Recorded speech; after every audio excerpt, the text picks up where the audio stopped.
someone should be saying, the last time I asked myself was like, does this man appear when there's always a problem? Now they are saying this is sanction A, B, C, D that comes in there. But at the same time, I'm like, no, let me get a call. And I want to say, just in a short notice that you're here, thank you so much for coming through. But let's talk about the Kuluva itself, games that are going on from the team. You look at how they're doing well in regional league.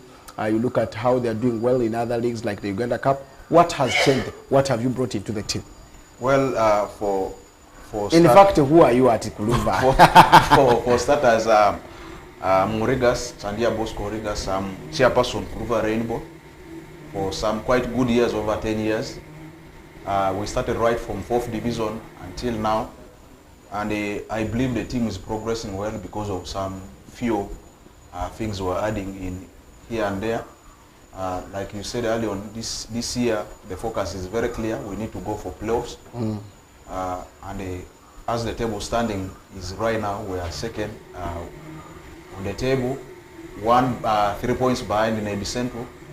Since the second round is starting, we feel we can still catch up with them and we'll be able to achieve our target. Meanwhile, we also wanted to make a statement in Uganda Cup. We have already gone past the stage of 64. 64, yeah. So we are next for 32 rounds, and we are hoping that we will land on probably a very good opponent, which will give formidable challenge to the boys. You mean others are not good enough? Because truth be told, people undermine regional league, especially West Nile regional league. But for starters, if you have followed this league keenly, some of the difference between most of the guys who are playing in the regional league and big league and UPL and so on, it is just a matter of which team you are playing for. Otherwise, these are the same players. For people who watched Kuluva Rainbow versus Maida, you could clearly see my team was superior, and they deserve to have won the game even by more goal margins than what we. So what went wrong? Well, we probably were sympathizing with them in the second round because we scored those 2 goals early in the first half, and I believe if the boys had put more effort, they should have won with more goal margins. Because if I compare the game we had with some of the games we have in the regional league here, that was actually quite a weak team. An easy team. Yeah. Maida plays in the second half of Uganda football, of course Ugandan football, and that is the FUFA Big League. So if you tell me the way weaker team, because I was in that game watching, and some were like, how can a team that is in the relegation zone come and compete with them? Does that really match in football anyway? But all in all, let's look at the team. Way back, this team had a lot of things that you could be talking about, and if you look at the consistency of the team, I think this season should be their best for me, because I've taken in very many considerations. The quality of the players, the togetherness of the players. I don't know what you've changed. The mindset is focused. You will not see them have different outings that used to be maybe through. The players look to be devoted to what they are supposed to do. They are motivated. You also look at a team that has, I should say, literally no head coach, but they are performing and managed by mostly the board and the coach player. What has changed? What have you told the team? Well, one thing is very clear. You see the quality of our coaches in the regional league, and the difference is actually very few. The person who is helping us, of course, as a head coach and a senior player there is Kubo Brian, who has played in almost all these tiers of the league in Uganda, from UPL, Big League, and the regional league. Yeah. So there's nothing new which you can actually bring to him, which will be a big challenge. So I believe he's actually contributing positively to motivate the boys. And on top of that, you asked me why these guys are performing.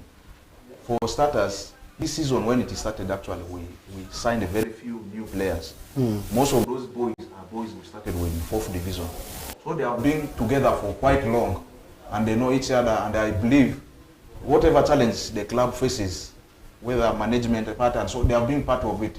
So there are real few things that will come and disorganize the team at this time. And I usually keep on telling them, this is only a stepping stone. You perform better, you go to a better place. So I believe everyone is chasing their dream. A very big opportunity right there. Now, of course, a team that very many try to say it's a community-based club, probably a community get into that. How much is the involvement of the local community? Well, my community is fully involved behind the team, but just like very many community clubs within the region and all over Uganda, people much as people usually mention community, but at the end of the day, there are people who come fully in hand to support the team in terms of finances and so on. So those kind of people are also there on the ground. What should people learn about community clubs? Because it's one key thing that you have for all these years.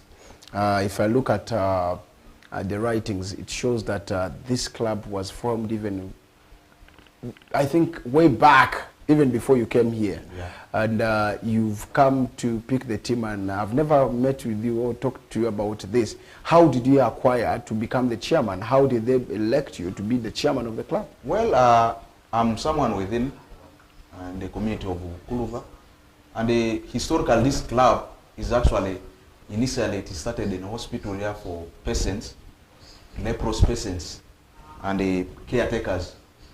Those early years when the lepers, when they would come to the hospital, they have a bigger community surrounding the hospital from different parts of West Nile and northern Uganda. So these guys actually, those years settled around, and the people within the hospital thought they needed to create a leisure event for those groups there. So it actually started like that, and then the lepers who are there, their caretakers, including community members, formed a team. And it initially started playing football in Ringley Primary School for people who know that community very well. And then afterwards, that's when it shifted to Kuluva. So the name Kuluva Rainbow permanently started in 1990. That I was still a child, probably.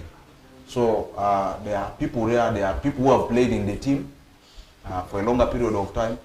So as I grew within the community, of course, I fell in love, first of all, as a fan, and with time, by the community members were able to elect me as a chairperson. That was way back in 2012. Yeah. So ever since that time, I've been heading the team as a chairperson. I would love you to face the camera, because very many guys are waiting here to see whose face is that talking to us. But a lot of things that are right with the Kuluva Rainbow, the uniqueness and the rest of the things. All these years, you have been from the lower league up to this. How have you been sustaining this team? How have you been managing financially? A lot of costs that have come there, signing players, making sure, because I don't see those players are not only Kuluva players who stay within. There are those who are far, you have seen, who have done very good. One thing which people should understand is community, this club being a community, for you to progress with their club, the community must really own it. If they own it, then whatever little resources they are able to put, they will put it without a challenge. But on top of that, of recently we have things we are putting on ground to try to raise funds for the club.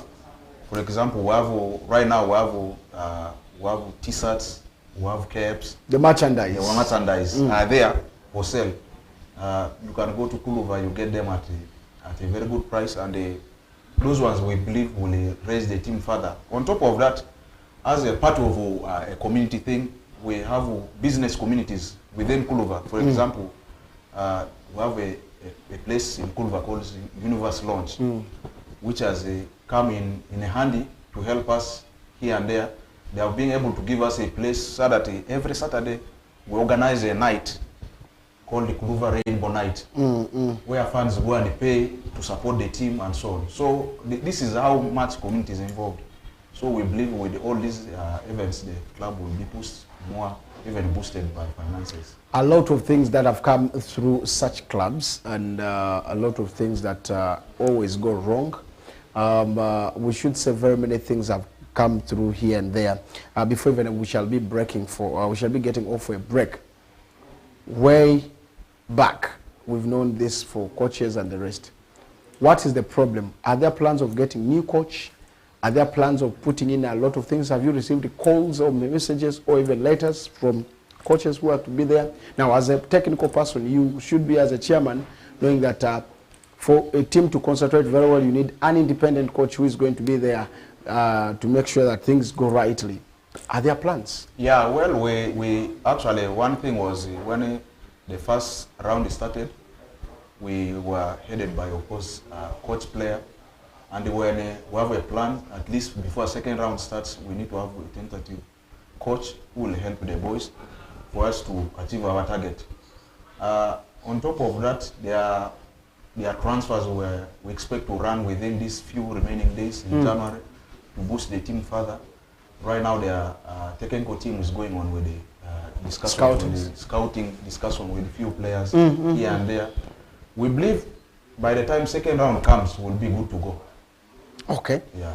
A lot of things that probably maybe we should be expecting. But have you ever gotten any sponsor? Well, that is a challenge. We don't have a serious sponsor really. It is just individuals who are actually contributing some few coins for the team. But we would love to have one. If there is anyone out there who is able to sponsor the team, you are welcome on board to Kulva Rainbow. We will always be happy to receive you. Now, one of the biggest things is that someone was asking me, but you are a medic. I should say you're a professional, not maybe you had football in your age, the prime age, I mean those early stages. But right now, the profession does not, may not see you get into football. But again, football is sports activity that comes in there. So how did you get in football? Tell us something. Maybe you were a footballer who has gotten passion for football. Well, for people who don't know me very well, I actually played football. In a secondary level, I had my secondary school, Luzenzo of Masaka. Okay. Blessed Sakura, SS Chimanya. I was a footballer there. And it reached a point where my mzee had to make a decision whether to concentrate on football or continue with studies. Yeah, but football is a passion for me. So for me it is not a surprise that today I'm so much in management of football. So much as medically, I'm a medic and working in medical field, but football is a part of me, and I believe it will stand like that. Let's look at two things. You either choose football or go with studies. Yes. Two things. Do those two conflict? Does it have an impact or an effect somewhere? They do, like you already say. Yeah. This decision was actually fronted to me when I was in second. More so, I was someone who was doing sciences, and that time I was actually doing trials and so on. I was concentrating. That time I was playing with the Masaka Local Council FC. These guys were that time in the big league, and I was part of the team. So that time the concentration was so much for football. Was so much for books, and the performance was dropping. So my dad became concerned. He wanted me to choose one path. Either I can follow football and leave issues to do with books, and he supports me fully there, or I concentrate on books. But taking perspective, those years Ugandan football then, it was. But do you think football and these studies, don't you think they need to match at the same time? Because I see there's life after football, but your profession can take you up to even when you retire at certain age, 60 plus. So football, mostly I see in Uganda, people 30-something, they're already off here. That's where I wanted, why I'm getting you so much there, because very many of our players are not educated. And it is one thing that I think has affected them. So do we say people who take football as profession have taken the right thing? Because I've seen footballers who are graduates. Rashford right now is having PhD, but he's there. He's called a doctor, but as young as he is. Yeah. And did you think about, after finishing maybe my course, I would continue with football? Well, for me, mine was a long path, but taking into perspective what the world is right now, football, you can actually handle football together with education. And it even pays much more. For example, I was here, Ajaib Nathian, who is a bachelor holder. When he was in URA, he was studying. So I believe even after retiring, he can still get a professional in other works to do, apart from football activities. So it is actually for young boys and girls who are in the field, it is good to balance the both of them. Your papa said you either take football or education here. And very many, I should say here, would want to take the quick money bit of it, which quick money is all about sign-on fee. There's nothing big because most of the clubs in Uganda, I don't see them pay the salaries on time, just like said. So what would be your best advice right now? Because very many clubs also, you would, I've seen you people release players, go and do your school, come back after. When those opportunities are there, what would you encourage them? As someone who has been in football and education at the same time? Well, it really depends on the kind of deals you are getting. There are things like, if you, like at some age bracket, if you get a very lucrative deal in football, I don't see why you would even really isolate it. Are you sure? Yeah. Truth be told, there are some monies in football you will get at this stage in education level, you will never make it. Take an example of Travis Mutiaba right now. If that guy concentrates on, say, professional things and he's doing here, say he was refusing those moves, will he ever make that kind of money he's making today? So it really depends on the decision. Sometimes it's luck. It is luck, true. So if you are lucky, why not progress that way? So for me, it is all about what? The decision and the instances you find yourself in. But so decision making is key. Decision making is key. If you like someone is so talented, like for example, I was here, Muhammad Saban. He was destined to be a footballer. There is no way he would even begin concentrating on education at that stage. He was already, you would know this one is going somewhere very far. Very good one, but let's look at the players themselves, not only Western, but also Uganda at large. I've seen very many who have gone into football, but alas, they don't get fruits out of football. And it's just like you said, Mutiaba is paid this and that, but alas, you don't see any impact they have left on ground.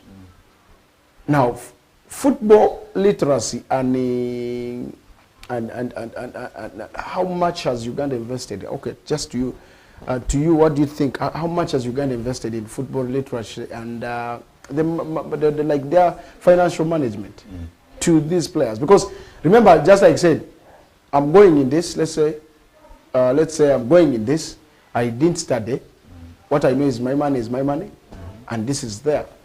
So don't you think the football or the government needs to invest in this, or the federation? Well, for me, I think in the line of reinvesting in football, it is not enough. That's the truth. The FIFA and the government can still do better to invest, but equally, the football has been improving over these years. Our Ugandan players, for say, actually the benefit right now outweighs what all the players were gaining. If you go and see the ex-players, especially Uganda Cranes and so on, you see the abject poverty. But of recent, the groups of Tony Maweje, the Ibrahim Sekaja, the Andy Mwesigwas, you see the investment on the ground. Those are monies they would never make if they were probably not. Yeah, Mwesigwa even has a school. Yes. At Masanafu. Yes. Lugala Road. Yes. Yeah. So I did see Ochan having an investment at Sonko. Yes. You know, somewhere trying to push things work out, but the idea of... And you need to go to Nigeria and see the flats Tony Maweje has. The shopping malls and so on. So it is a very big thing to do. Unfortunately, up to today, some of our parents and communities still don't believe you can actually earn so decent in football. And for people who are watching, if you see your boy or a girl who has the talent, it is good to push them. Some people say no, he's going to break, he's going to do this and... That's not true. Even locally here, our West Nile, you see the players who have at least at the same level. I usually give examples of the likes of Ajaib, Leko, Alfred, the likes of Saban now. You see what they are put on ground at that age. Those are things some people will only dream about them in this community. Talent is one big thing. Anyway, but that's one big thing. We are coming back to talk about your plans for, that is Team Kuluva. That is after the break. Then we shall also be coming back to talk about this current regional league. How have you assessed it in the moves that have been right there? Look at the duration, look at the timing. Do you see the fixtures coming at the right time? I know you sit sometimes in that board. What are your plans as a region to see that West Nile football is really pushed in there? Because for me, I say West Nile regional FA regional league has always been the biggest, almost followed league in Uganda to me, because I've seen how people turn up and how the competitive it is, and how things are going on right there. And then of course you see every time any team from Uganda Premier League, whether it is very hard for them to come and survive here at in West Nile, any part of West Nile in there. So that means you are in the region are doing a lot, but there's certain things that is there. Let's say you people, the trend of how you're managing the region itself is one big thing that is coming in there. We are looking into how you want the discipline of these different clubs to go, because I looked at the standards you people set for clubs to now have their own pitch, to have a better pitch, the level and the standards of pitch right here, there. That has been one plus that I can give the West Nile regional FA. So we shall be coming back to discuss all these things that are coming in there, because you should be having a target as a region. How long you would want to see this as a better, because it reached a time you had your games in the regional league were even broadcasted, which has never been there for any regional side in there. So it makes big sense that is coming in there. And at the same time, what are some of the challenges that the region is facing? For me, one of them is lack of coaches that is in the region, and that is one thing that we shall be coming right there. So let's take a break. We'll be right back with Mr. Chandia Bosco to discuss more over this before we even jet into the international stories that will be coming right there now. Of course, with that, I want us to take a break, and we'll be right back.